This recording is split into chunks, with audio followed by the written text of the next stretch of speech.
No violence is my new way of life. Carlos Salguera, what does no violence mean to you? Well, to me, no violence means a more peaceful environment and a community that can focus on other important matters of life. No violence means to me kids not having to grow up traumatized or raised with the belief that violent acts are normal and that domestic violence is okay. No violence means to me having the ability to understand and avoid the natural reaction to violence, and instead of choosing a nonviolent resolution to the problem. How do you define yourself? Well, I would say I define myself as a once troubled youth from a third world country who had the privilege of coming to the United States at an early age through years of childish and foolish decisions and mistakes, which led me to a 10-year prison sentence. I have become the man I am today. Today, I define myself as a somewhat mature, respectful, self-educated, ambitious young man that truly looks forward to making a positive change in our community and our misguided youth. Where did you grow up, and how does it relate to your past violence experience? So, I grew up in the country of Nicaragua with an emotionally and physically abusive father who I grew up to hate because of his actions.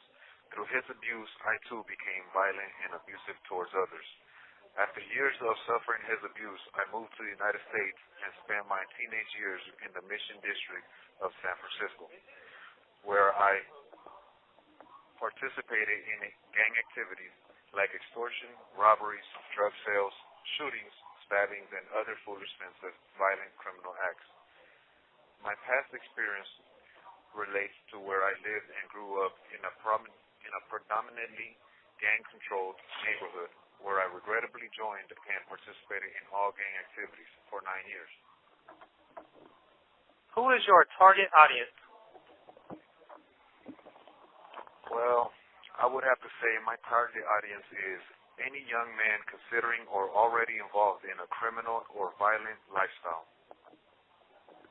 Why does your no violence statement resonate with you? My no violence statement resonates with me because I lived a life of violence on many levels, and I deeply regret it. I truly wish that other young men do not follow the same foolish path that I once traveled. When did you first hear of the Starlight Peace Project? It's funny. So, I'm actually a member of the focus group, and Dempsey, our president, came to me one day and said, "Hey, we're planning this Starlight Peace Project. You want to help?" I said, "Definitely." Have you ever promoted no violence before? And if so, how?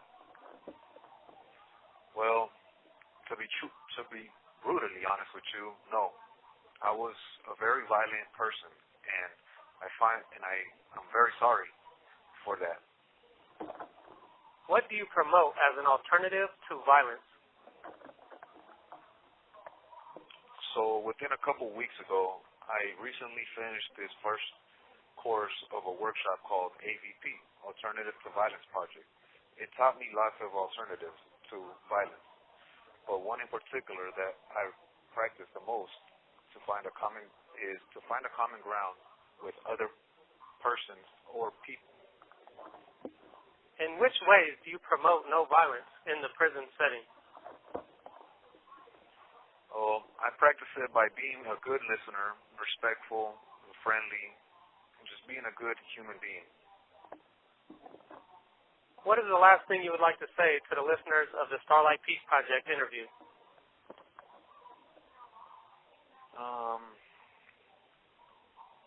What I would like to say to the audience of the Starlight Peace Project is violence to resolve an issue is never the right thing to do.